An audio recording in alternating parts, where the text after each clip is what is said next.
Welcome to Closing the Adolescent Care Gap, Putting Adolescent Sexual and Reproductive Health QI Strategies into Practice. Today is our second session where we will be talking about applying CDC's contraceptive guidance in community health centers to reduce barriers for adolescents. Before we get started, I just want to quickly go over some quick friendly reminders. This meeting will be recorded. And all attendee video and audio functions will be disabled by the host. And we really encourage you all throughout today's session to please submit any questions you have in the Q&A box, and we will be responding to questions as we are able. I also just want to quickly note that we are providing continuing education credits today. So there will be instructions for completing the evaluation and obtaining CE that will be emailed to you all after today's session. This is only awarded to physicians, DOs, MBBSs, and the deadline for obtaining CE is June 15th. I just want you all to see this disclosure slide here as well. All right. And so with the housekeeping notes taken care of, thank you all again for joining today's session. I know that we have so many different folks from various backgrounds today in the room, and I just want to emphasize that the Q4T package is for all members of the care team. There are elements of this package really that can be used for everyone. So to start today's session, my name is Mikayla Bobrow, and I am the project lead on the Quality for Teens project from the CAI side. And I've had the pleasure of working with NACHC and CDC on this initiative over the last 3 years. I'm joined today by Brittain, Dr. Naomi Tepper, and Kerri Vandiver. Brittain is a health scientist at the CDC Division of Reproductive Health and has authored multiple papers on ASRH, or Adolescent Sexual and Reproductive Health, and has helped lead multiple ASRH projects. Dr. Naomi Tepper serves as medical officer in the Division of Reproductive Health at the CDC. Dr. Tepper's work at CDC focuses on women's health issues, including contraception and family planning, birth defect surveillance and research, perinatal infections, and maternal immunization. And Kerri Vandiver has been a nurse practitioner for over 20 years, specializing in women's health and Title X services. Kerri currently serves as the Women's Health Director at Community Health Connection and has a passion for serving the reproductive health needs of teens and adolescents. So we are so thrilled to have all these wonderful panelists here with us today. So today we'll start by discussing what the Quality for Teens package is, or Q4T, and how you can access it to help improve adolescent sexual and reproductive health services at your health center. You'll then hear from Brittain and Dr. Naomi Tepper about applying CDC's contraceptive guidance in community health centers to reduce barriers for adolescents. And then lastly, we'll end our hour together with a conversation with Kerri Vandiver from Community Health Connection in Tulsa, Oklahoma, and discuss how her health clinic has integrated guidelines and best practices. So to begin, Q4T is a quality improvement package containing a collection of strategies, tips, tools, and informational materials to promote optimal adolescent sexual and reproductive health care. So this is a ready-to-use resource for health centers. There is a digital version available online, as well as a more detailed PDF version that you can download. The purpose of Q4T is to facilitate the scale-up of quality improvement of ASRH services in community health centers, with the primary focus being on federally qualified health centers. Q4T is organized in 2 main sections: ASRH clinical services and youth-friendly practices. And within those sections, there are 8 improvement goals, which you can see listed on the slide. These improvement goals were selected based on lessons learned from previous ASRH initiatives, as well as current guidelines and recommendations, published evidence, and stated importance by adolescents in published literature. So this slide here just shows you the homepage of the Q4T website. So you can see right in the middle of the page, there's a short video you can watch that will tell you about what Q4T is and how the strategies included can help your health center improve ASRH services.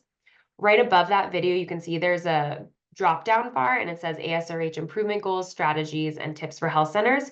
So that will drop down and it will show you the 8 improvement goals that are included in the package that you just saw on the previous slide.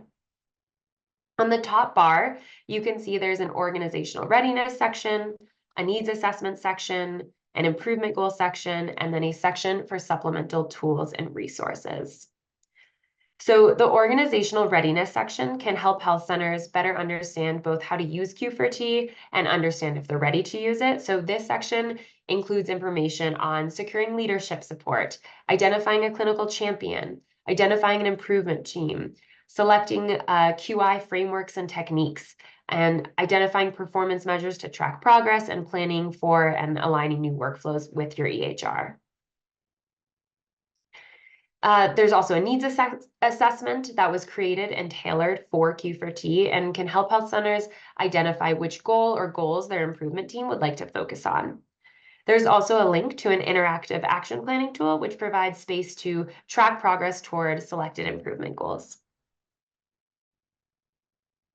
This slide here shows 2 screenshots from the same-day access to the full range of contraceptive methods improvement goal, and we're going to be focusing a lot on this improvement goal in today's session. So in the first image on the left-hand side, you can see at the top the improvement goal that you're looking at, same-day access to the full range of contraceptive methods. And then below that in purple, it says strategies. And then you can see the 5 change strategies that are included in the package that can help your health center achieve this goal. Each change strategy is categorized by focus area. So the first focus area is dark blue and says key foundations. So this means that the change strategy is related to assessment, policy, and environment. And then on the left-hand side of this image, you can see there's a key for the focus areas that provides definitions for each focus area. In the second image on the right-hand side, you can see details for the first change strategy, which is established policies that support adolescents' access to the full range of contraceptive services. And then below each change strategy, there are implementation tips that are written in blue. And these are just ideas for health centers on how best to implement their selected strategy.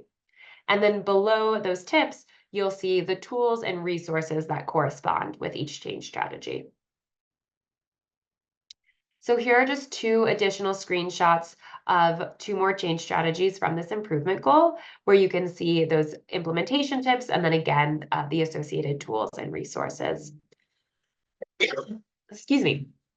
And Dr. Tepper will be reviewing a lot of the implementation tips, resources, and guidelines that are included in this section in a moment. As part of the supplemental tools and resources section, Q4T also provides example performance measures related to the 8 ASRH improvement goals. So these are not an exhaustive list of measures and are intended to help improvement teams consider what performance measures could be used to monitor progress toward and success in achieving improvement goals. Excuse me. Now that I walked through this package and shared with you specifically about the same-day access to the full range of contraceptive methods goals, I just want to launch 2 quick poll questions to just learn a little bit about who's in the room with us and about the health center or clinics where you work. Excuse me, sorry, I have a little bit of a cough today. All right, so our first poll was just launched. So please respond to this statement. Implants and/or IUDs are provided to adolescent patients as requested.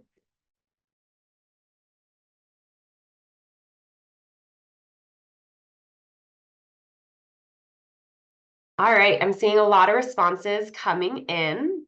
I think we can go ahead and close out the poll. Excuse me. So it looks like 41% of you all say this really describes you well. 45% say it doesn't describe us, and then there's several folks in the middle saying almost there, just getting started. So just as a reminder, wherever you are is totally fine, and we'll be talking about all the resources and tools and guidelines for you all today. So we're going to go ahead and launch the second poll. And this statement is all contraceptive methods, including IUDs and implants, are provided and are prescribed to adolescent patients same day as requested if pregnancy can reasonably be ruled out.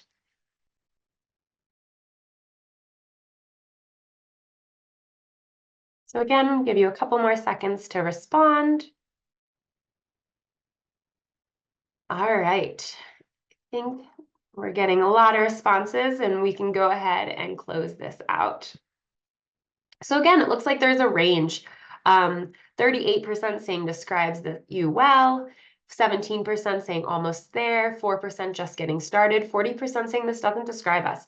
So in the package, there's resources for folks if you wanted to focus on ensuring same-day access to contraceptive services, whether you're just getting started, whether you're almost there and maybe just need to tweak your workflow or whatever it is, the package can provide that support.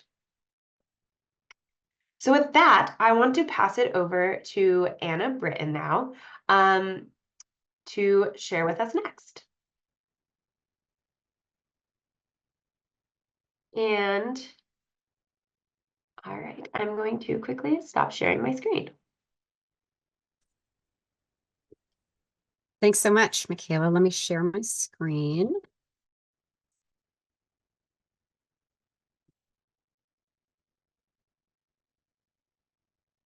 Can you see it? Looks great.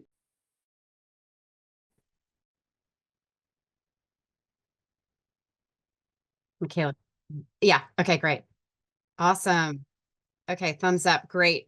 We are so thrilled to be here with you today and are so glad that you've chosen to join us for this session on applying CDC's contraceptive guidance in community health centers to reduce barriers for adolescents. I'm going to pause here so you can read my disclosure.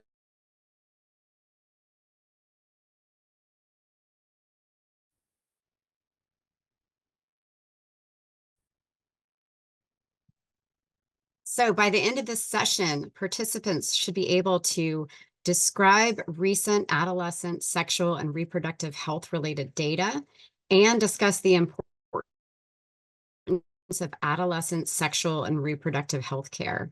Describe the range of reversible contraceptive methods that are available to adolescents. Describe current evidence-based recommendations about the safety and effectiveness of contraceptive methods for adolescents, and discuss how to use clinical practice recommendations to reduce barriers for adolescents.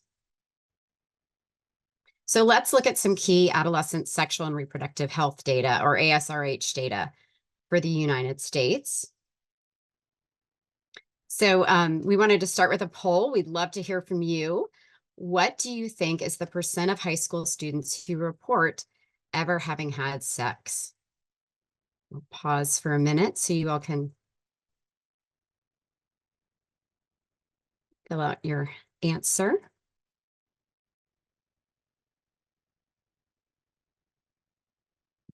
Thanks, Liz.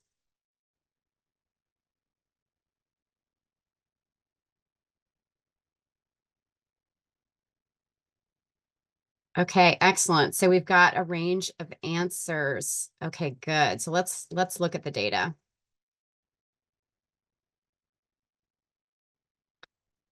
So data from the Youth Risk Behavior Survey tells us that in 2021, 30% of high school students, so that's 9th to 12th graders, had ever had sexual intercourse. And here's a slightly different data point, and that's the percent of students who are currently sexually active. And that's defined as students who had sexual intercourse with at least one person during the past 3 months. So in 2021, 21% of high school students were currently sexually active. Data also from the 2021 YRBS tells us that condoms and pills are the primary contraceptive methods used at last sex among high school students. And you can see close to 9% of students reported IUD or implant as their primary contraceptive method. And over there on the right, you can also see that 13%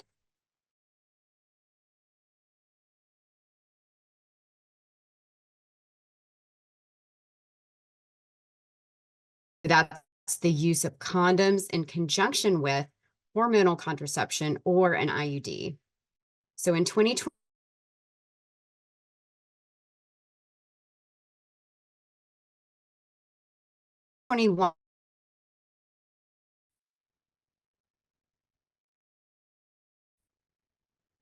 and in this data from a different source, the National Survey of Family Growth, females ages 15 to 19 were asked the question, if you got pregnant now, how would you feel? So pictured here are the results. So 58% would be very upset, 30% a little upset, while 9% would be a little pleased, and 3% very pleased.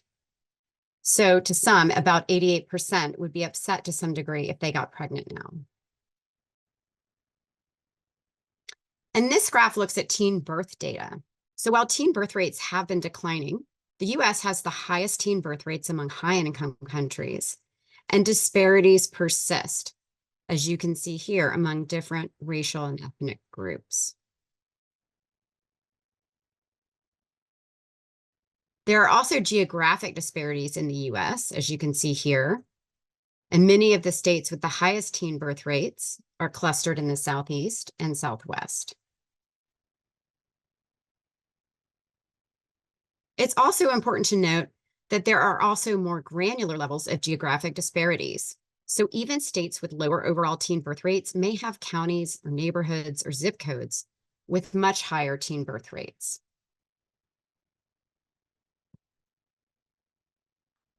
Now let's move on to some data on sexually transmitted infections. So looking at rates of reported cases of chlamydia, you can see here that among women, those aged 15 to 24 had the highest rate of reported cases of chlamydia. And among males, those aged 20 to 29 years had the highest rates. And let's look at gonorrhea. So again, we can see here that it's the younger age groups for males and females that have the highest rates of reported cases of gonorrhea, sorry. Well, are teens getting tested for STIs given these high rates among young people? So back to our YRBS data from 2021, only 15% reported having been tested for STDs during the past 12 months. So 18% for females and 13% for males. So these STI data highlight opportunities for improvement given screening guidelines. I want to highlight that last week, NAC hosted its first session of this learning series, and it focused on STIs. So while the remainder of this presentation focuses on contraception, we encourage you to visit that recording if you weren't able to attend last week. And I think Liz will be posting a link to that recording in the chat for you now.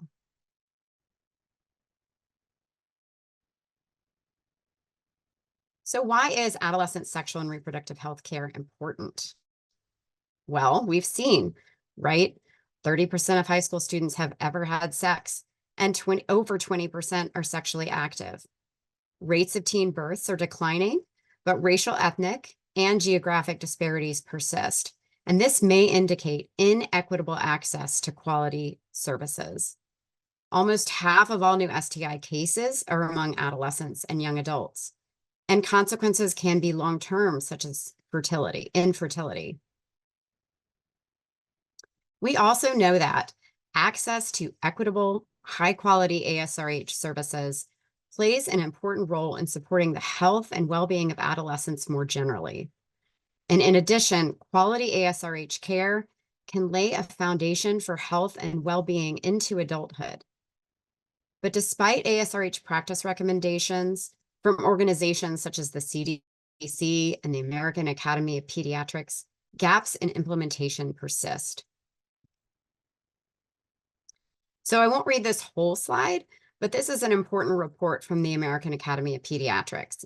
And in this report, AAP recognizes that comprehensive, confidential, and accessible sexual and reproductive health care is a cornerstone of a young person's health and well-being.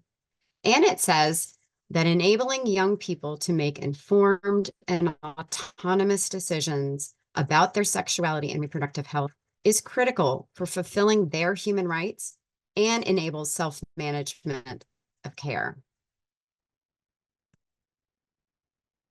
But unfortunately, as many of you probably know, adolescents face barriers to accessing these services. These include cost, lack of or limited insurance, transportation barriers, confidentiality concerns, limited knowledge. So limited knowledge and awareness of the need for services, or understanding what services are available and where, and what they cost. limited or inconvenient operating hours or delays in getting appointments, lack of trained providers, and that includes training on adolescent development, counseling, or training on IUDs and implants. Another barrier, adolescents being embarrassed and having concerns about being judged, having negative views or misperceptions about contraceptive methods, and having a fear of side effects. And if the adolescent makes it into the healthcare facility, if they make it in, they still may not receive youth-friendly ASRH care following clinical guidelines.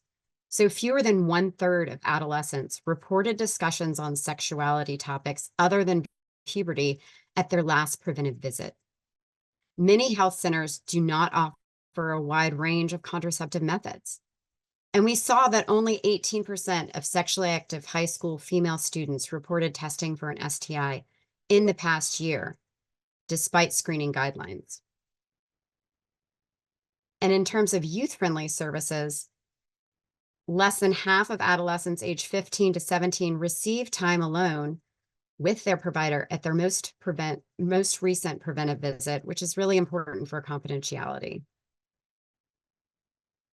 The good news is youth and providers have reported things that can help facilitate access to care. So to name a few, confidentiality protections, caring and non-judgmental providers, staff with that specialized training, having contraceptive counseling that provides clear, unbiased, comprehensive information about side effects, risks, benefits, and how to discontinue methods, routine contraceptive counseling, and having visual aids or models alongside counseling and providing additional resources. Also, integration of contraceptive services into other settings, such as schools. Low or no cost services, and also having methods available over the counter. So thank you so much. I'm going to stop there. I'm going to hand it over to my colleague, Dr. Naomi Tepper, who is going to discuss CDC contraceptive guidance. Naomi? Thank you so much, Anna. And just a quick sound check. Can you hear me okay? Yes, we can hear you. I can hear you. Great. Okay. Thank you so much. And thanks to all of you for joining us today. I'm going to have Mikayla is going to drive my slides, I think. But I'm going to just basically briefly review the contraceptive methods and including highlighting a few newer methods. And I will then describe CDC's contraception guidelines and how you can use them in your clinics and centers. Thank you. So next slide, please. I'm only going to be discussing reversible methods because we don't usually consider permanent contraception for adolescents. I won't read everything on each slide in the interest of time, but it will be there for your later reference if needed. So intrauterine devices, or IUDs, are among the most effective reversible methods of contraception and are safe for adolescents. The copper IUD is FDA approved for 10 years of use.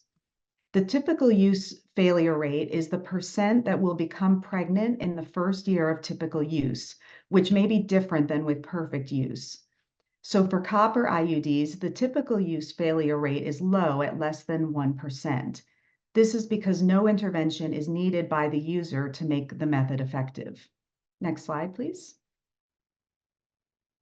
Hormonal IUDs contain the progestin levonorgestrel, or LNG, and there are several different ones with different doses of levonorgestrel and different durations of use ranging from 3 to 8 years. Again, the typical use failure rate is low at less than 1%. Next slide. The implant contains another progestin, etonogestrel, and is used for 3 years. The typical use failure rate, again, is less than 1%. Next slide, please. The injectable is also a progestin-only method containing depomedroxyprogesterone acetate, and there are 2 doses, one given intramuscularly and one given subcutaneously.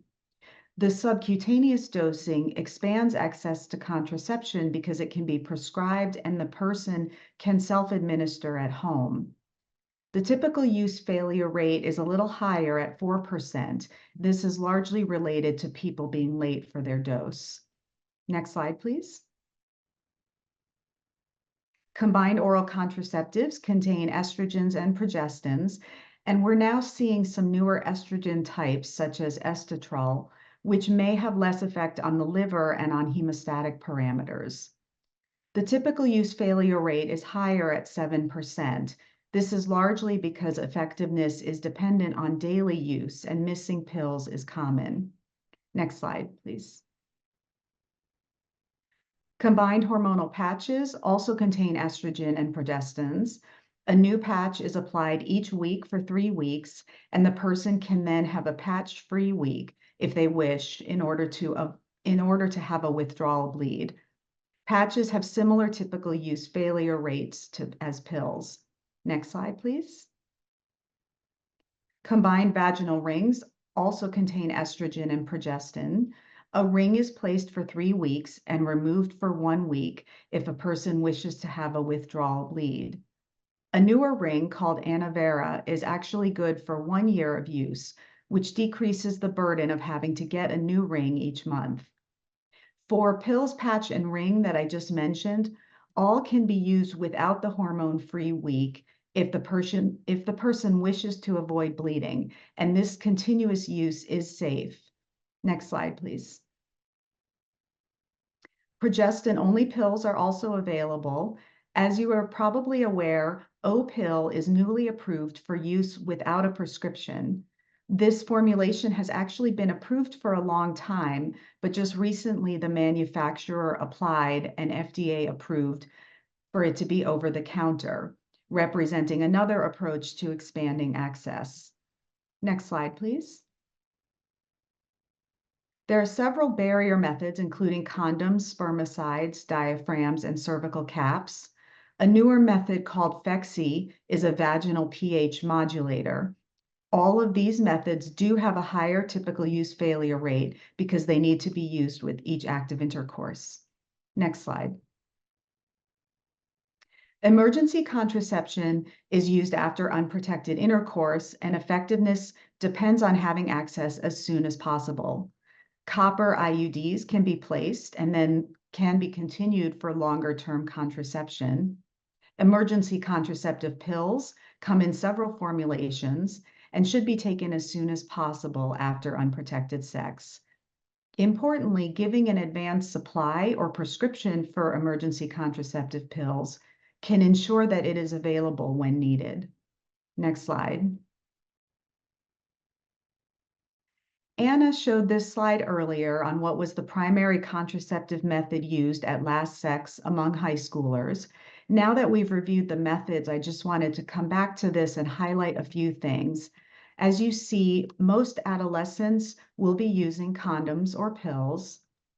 The percent using the most effective reversible options is fairly low, with less than 10% using IUDs and implants, although this percent has been increasing. And again, 13% are using no method, which represents a gap for individuals who do not wish to become pregnant. Next slide, please. I also just want to mention that many people, including adolescents, may desire hormonal contraception for non-contraceptive uses, such as control of bleeding, pain, or acne. Next slide, please. Although hormonal contraceptives and IUDs are effective at preventing pregnancy, they do not protect against STIs, including HIV. It is important to counsel all patients on dual protection, which includes prevention of pregnancy and of STIs, and this is generally accomplished through use of condoms. Next slide, please. So now that we've reviewed the methods that are available for adolescents, I want to discuss CDC's contraceptive guidance, which is available to assist healthcare providers. Next slide, please. I wanted to just share the main take-home points up front, and we'll go through each of these in a little more detail. One of the goals of our contraceptive guidance is to reduce barriers for all people, including adolescents, to access and use contraception. So here are some of the points that our guidelines address. Most adolescents can safely use any contraceptive method. Most adolescents can start most methods at any time during their cycle, including at their first visit, which is also called quick start. Few exams or tests are needed before initiating contraception, and routine follow-up is generally not needed. There are newer options available that can increase access, such as self-administered DMPA subcutaneously and over-the-counter pills. And providing a one-year supply of pills can increase continuation. Providing an advanced supply of emergency contraception can ensure that it is available when needed. Next slide, please. The first guidance document that I want to describe is the U.S. Medical Eligibility Criteria for Contraceptive Use, or USMEC.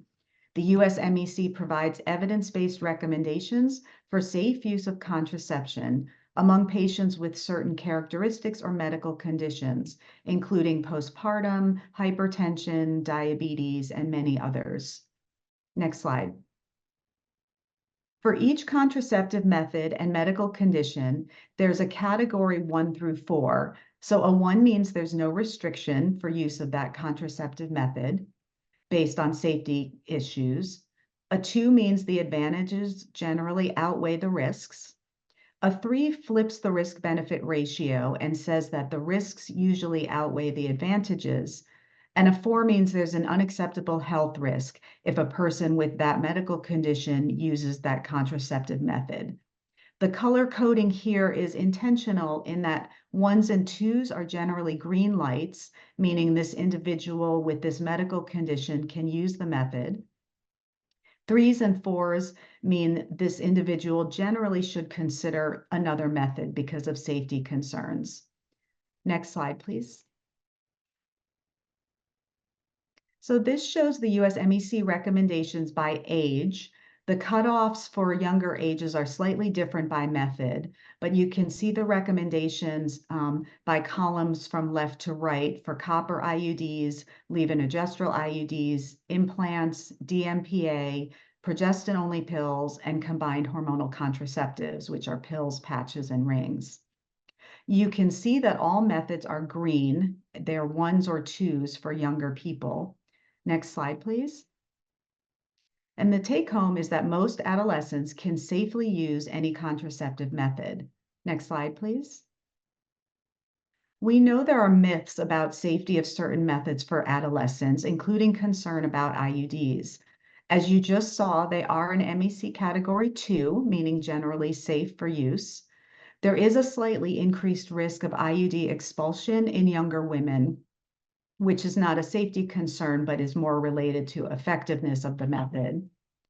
There's no evidence that IUDs increase risk of STI acquisition or pelvic inflammatory disease. Although women with a current STI should not start an IUD until the infection is treated, a woman without known infection can just be screened according to guidelines, and IUD placement should not be delayed. Evidence has also not shown that IUDs are associated with later infertility, but rather it is the STIs such as gonorrhea and chlamydia that are associated with infertility, again highlighting the importance of screening for STIs. Next slide, please. We also know there are some concerns about DMPA, but as you also saw, use by adolescents is an MEC category 2, meaning generally safe for use.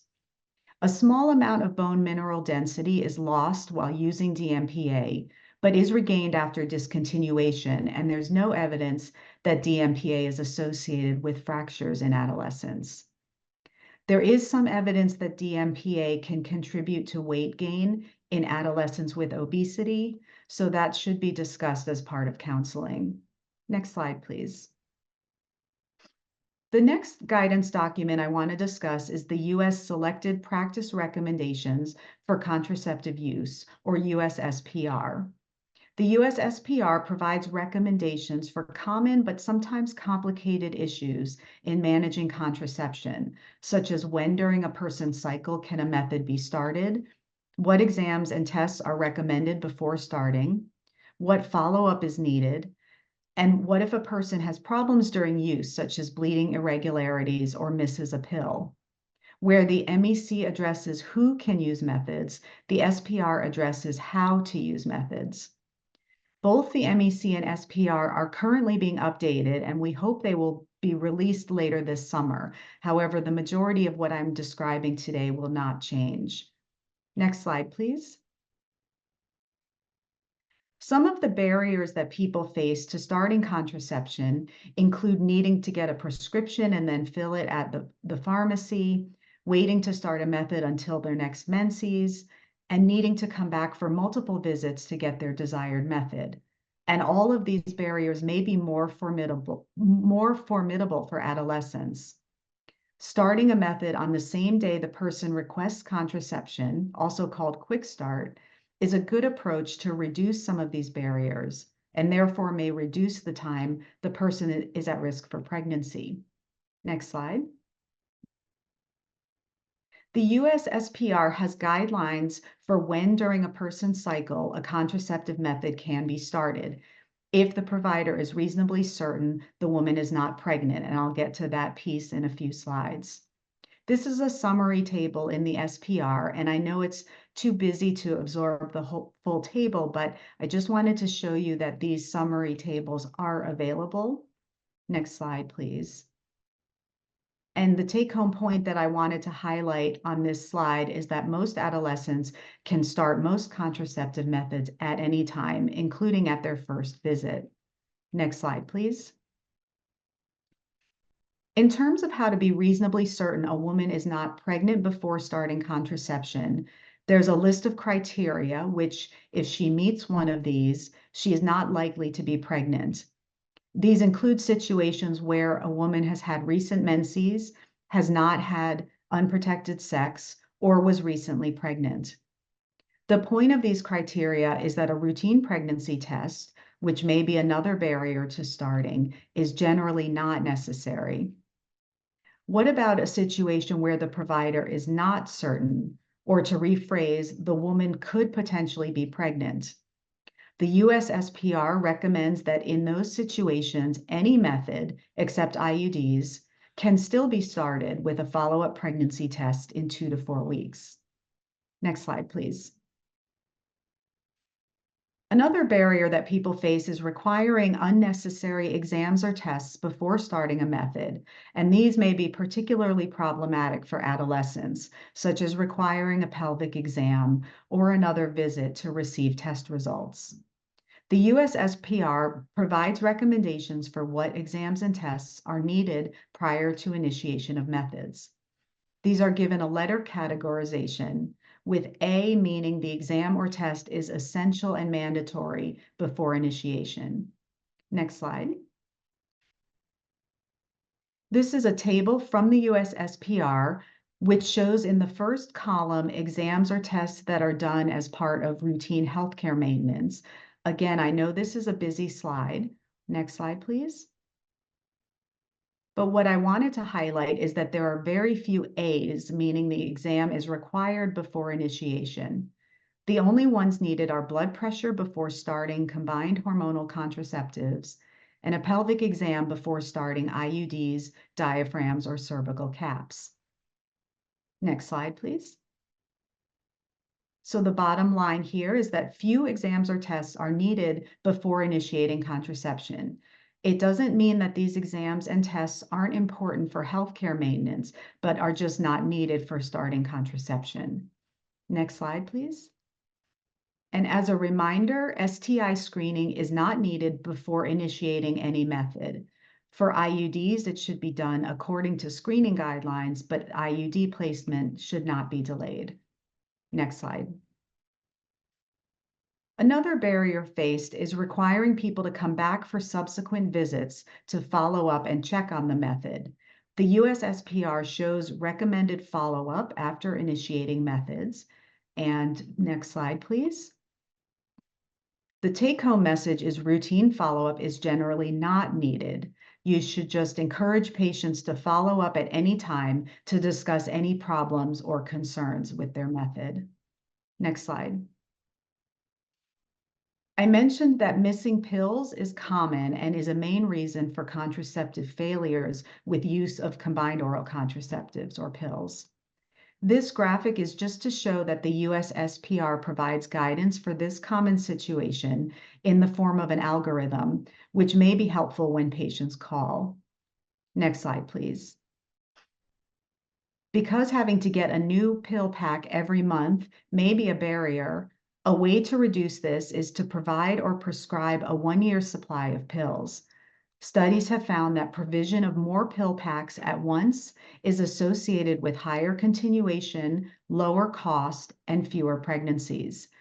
I also mentioned this before, but advanced provision of emergency contraception can ensure access as soon as it is needed. Next slide. I just want to finish by showing how you can access the guidance and tools to help use it more efficiently. The easiest way to do it is to Google CDC contraception. Next slide, please. And this will take you to CDC's contraceptive guidance page, which you can also access at the QR code on the right of the slide. There you can find the USMEC, USSPR, as well as summary tools, slide sets, and other resources. The caveat is that CDC's website is undergoing some major revisions to make it more streamlined and user-friendly, so the location of these pages may change. But again, Google can be your best resource for finding this information. And our pages will be updated as soon as the updated MEC and SPR are released later this summer. Next slide, please. We also have a free app, which you can find at your app store or at the QR code shown. This app is automatically updated when any of the individual guidelines are updated, and again will be updated with the new 2024 recommendations. Next slide, please. So to return to the take-home messages, hopefully we've covered all of these. Again, most adolescents can safely use any contraceptive method. Most adolescents can start most methods at any time during their cycle, including at their first visit, also called quick start. Few exams or tests are needed before initiating contraception, and routine follow-up is generally not needed. There are newer options available that can increase access, such as self-administered DMPA and over-the-counter pills. Providing a one-year supply of pills can increase continuation, and providing an advanced supply of emergency contraception can ensure it is available when needed. Next slide, please. So I thank you very much for joining us for this session. Please feel free to contact me or Anna with any questions. Our email addresses are shown here. And with that, I will turn it back to Mikayla.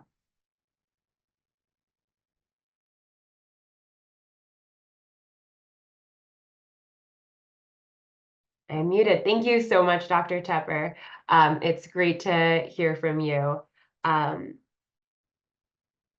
I just want to remind everybody as well that so much of what Dr. Tepper just spoke about is available in the Q4T package. So we highly encourage you all to take a look at that following today's presentation.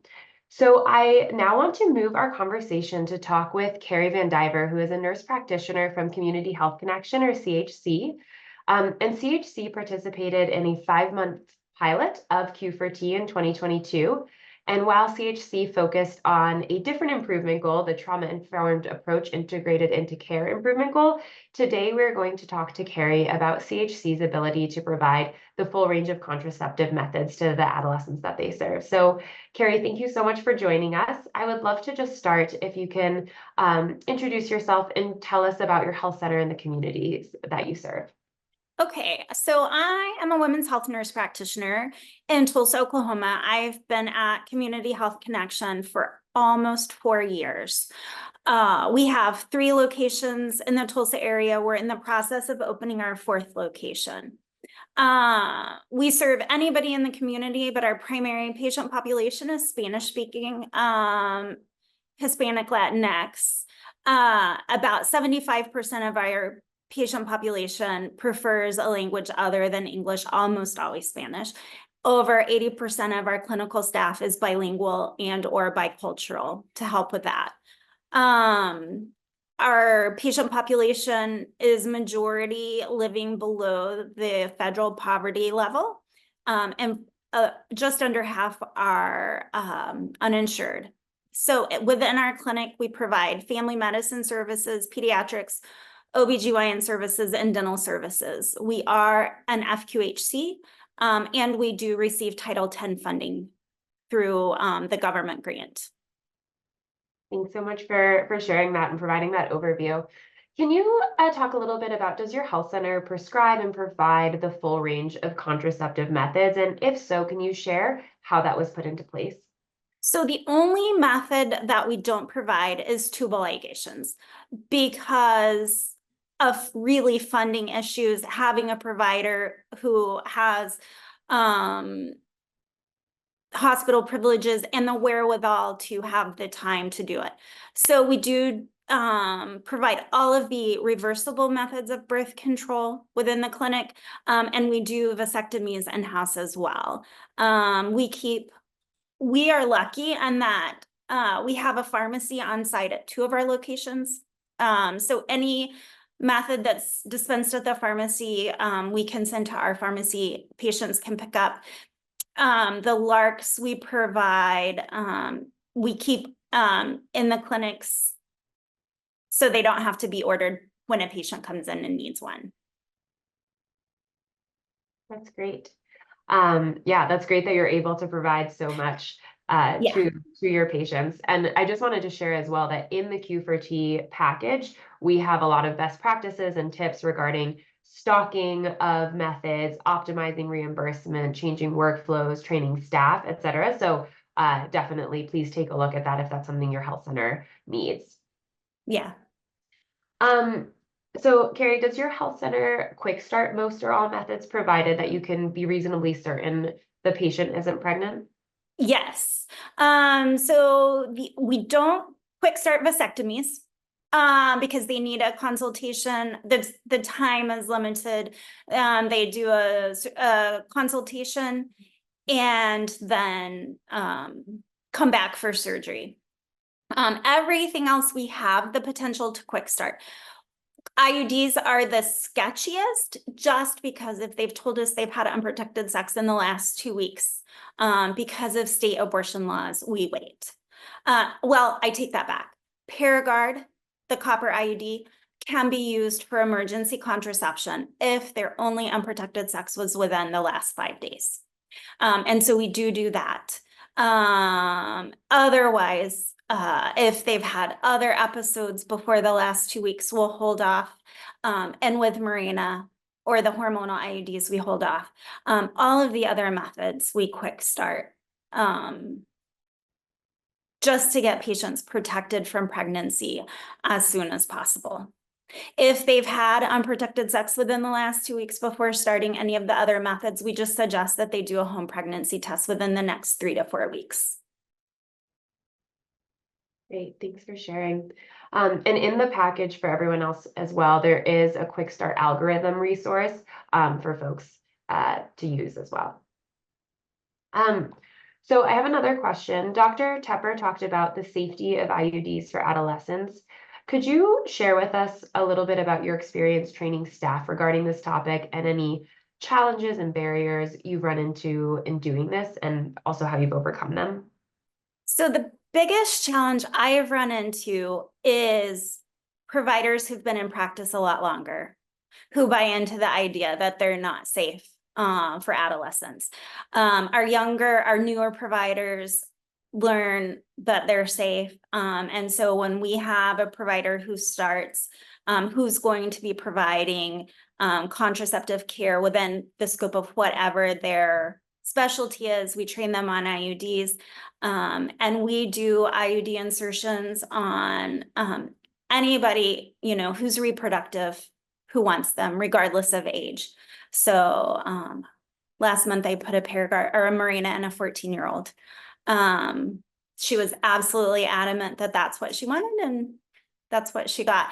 But most of our providers are perfectly comfortable with working with teens for IUDs. I don't have a ton of requests for IUDs amongst teens, but I have enough that it is important for people to understand that it is a safe method for a teenager. That's great. Thanks for sharing. So we received a couple of questions in advance on our pre-registration form. So these questions are from attendees. So one person asked, do you have suggestions for working around political tape when trying to provide this care to youth in red states?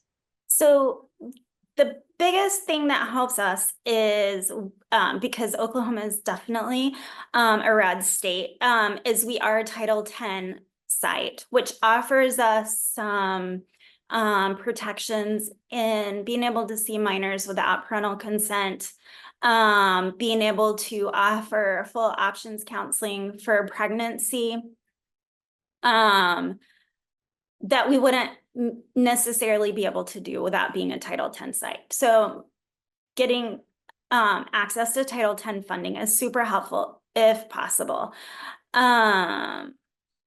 I have seen some recommendations of placing IUDs as long as there's a negative pregnancy test the day of.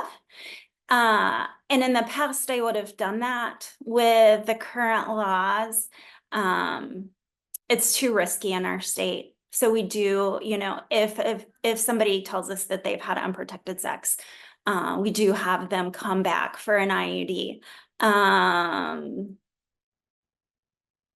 Although that's something I would consider if I were in a different state other than someplace like Oklahoma. But Title 10 is the biggest funding, is the biggest help in terms of protection in red states, I think. For sharing that. This is another question from an attendee. How can you best disseminate information to patients specifically that temporary birth control will not prevent future fertility? That's a huge issue this day and age, because there's so much misinformation on TikTok.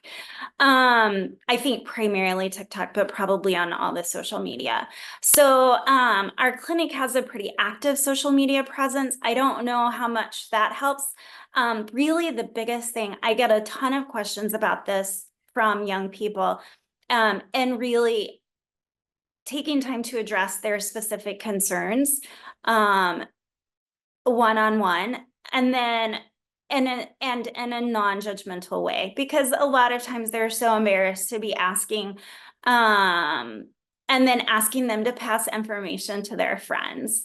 I think I see patients who tell me that they heard from their friend whatever blah blah blah information that I had given them. So really taking the time to talk to people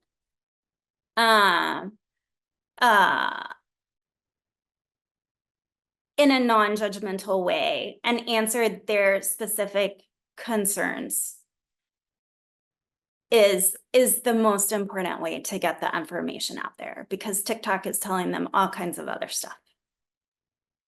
That makes a lot of sense. Another question from an attendee was, how can we reach more youth for programming and services when competing with school and sports schedules? So we do a walk-in clinic we call it teen clinic, although we actually serve people up through the age of 24 in that clinic. That I think is the single biggest thing. They don't have to have an appointment. So we have that 4 days a week in our clinics. Because especially if a teenager is coming on without parental knowledge, they can come whenever they can come. We also, our clinic is open from 1 to 6. So having after school hours is really important. We do give school notes if a teen needs to come during school for those clinics. We have a grant program that we have access to that provides Uber rides to teens to get to, well, not just to teens, but to young adults to get to the clinic for appointments. or for clinic visits. And so that helps because transportation is a big issue. We don't have a great public transportation system here. So having access to Uber or something like that is helpful. But the walk-in clinic, I think, is the single biggest thing because teens don't know what their schedule is going to be. Absolutely.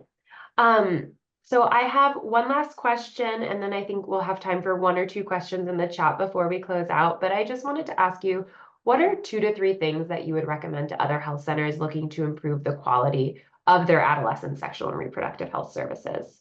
So again, I think the walk-in clinic, and I will say our walk-in clinic is limited.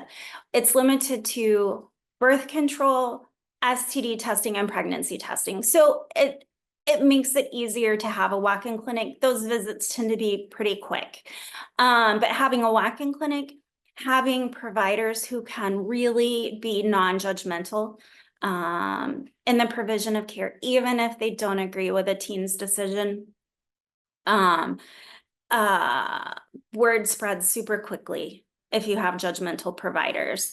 Having a separate entrance and waiting room can be helpful, which isn't always possible, I know, in clinics, but if it is possible, especially if a young person is coming without the knowledge of family members, so that can be beneficial. We also, even if a teen comes with their parent, we see a teen alone first and then bring the parent back if the teen wants them to come back. But we always do the initial part of the visit alone so that we can ask those confidential questions and not risk that. Also for things like Depo, DMPA, once they've been started on it, they don't need an appointment to come back and get their injection. They have that window of time when the injection is due, and they can just walk in and see one of the LPNs and get their injection and leave. They don't have to be seen again. So that, I think, makes it easier for people on DMPA to get their birth control and stay current on it. Again, it's the walk-in clinic. Great. Thank you for sharing all of this, and thank you for just speaking to us about your health center and the work that you do. I know we just have 2 minutes left, so I want to just quickly turn to a couple questions in the chat. I'm seeing 2 questions about confidentiality. Someone asked, please speak about the impact of increasing parental consent laws on access to confidential services for youth. So I just wanted to quickly share that there's a whole confidentiality section in Q4T, and there's specifically a resource that outlines laws in different states. That's from the Guttmacher Institute. And then we also have example letters and resources for engaging parents and informing parents of time alone policies as well for that the health center might have. So I think those are some great resources to look at. Kerri, in just the minute that we have left, would you like to share anything about confidentiality policies, or I see that there was a second question about how you handle minor confidential charts? So our EHR system allows us to lock down a specific visit. So, which is important because we have a pediatric clinic. If a patient sees one of our pediatricians or pediatric providers, and then they come and see someone else for Title X services, we can lock down that visit so that the parent doesn't get information about it if the teen requests that. Title X, like I said, does offer protection for confidential services for minors, even in states where it might otherwise not be allowed. So that's a huge benefit. And so we're able to tell our minors that the services we provide for contraceptive stuff is confidential unless they tell us that they are being threatened or hurt by someone, or that they're a danger to themselves. Thank you for sharing. We are at time, so I do want to just share that we will try and get back to everyone who put questions in the chat and reach back out to you to try and answer those questions. I hope you all take a moment after we close today to please go check out Q for T, check out the website, download the full package, maybe take the needs assessment or pick an improvement goal. So we really encourage you to do all of that. I also just want to share before we close that we have one last session coming up as part of the Closing the Adolescent Care Gap series. So please join us next Wednesday, May 22nd, on partnering with young people to strengthen youth-centered sexual and reproductive health services and community health centers. And we will be offering continuing medical and nursing education credits for this last session as well. And we hope to see you all there.